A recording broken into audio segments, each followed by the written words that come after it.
జయ జయశంకర హరహర శంకర. రేపు 3వ తేదీ మంగళవారం సాయంత్రం చంద్రగ్రహణం పడుతుందండి.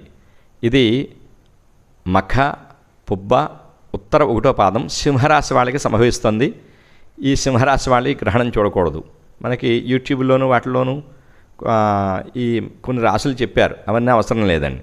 కేవలం సింహరాశి వాళ్ళు మాత్రమే ఈ గ్రహణం చూడకూడదు. మంగళవారం పగల భోజనం మానేసి రాత్రి గ్రహణం విడిచిన తర్వాత స్నానం చేసి దానం ఇవ్వచ్చు.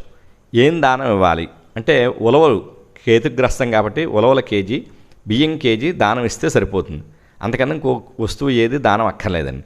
ఇది పెద్ద గ్రహణం కాదు, మనకి ఖండగ్రాస చివరి గ్రహణం, అంటే గ్రహణం విడిచిపోయేటప్పుడు వచ్చేటువంటి గ్రహణం కాబట్టి అలా చేస్తే సరిపోతుంది. పైగా ఈ రోజున అంటే 3వ తేదీ మంగళవారం సాయంత్రం 6 గంటల 2 నిమిషాలకి గ్రహణం పడుతుంది. 6:46 నిమిషాలకు విడిచిపెడుతుంది. కాబట్టి అవకాశం ఉన్న ప్రతి వారు కూడా అందులో లలితా సహస్రనామం వచ్చినటువంటి ఆడవారు మగవారు ఒకవేళ రాకపోయినా సరే ఆ రోజు సాయంత్రం ఖచ్చితంగా 6 గంటలకి మనం ఈ పట్టు స్నానం, గ్రహణ పట్టు స్నానం చేసి లలితా సహస్రనామం పారాయణ చేసి, అలాగే అవకాశం ఉంటే విష్ణు సహస్రనామం కూడా పారాయణ చేసి మళ్ళీ సరిగ్గా 6:46 నిమిషాలకి విడుపు స్నానం కూడా చేద్దామండి. ఇది గ్రహణానికి లక్షణం.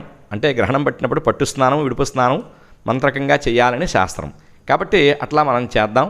దానికి అందరూ కూడా సహకరించి రండి.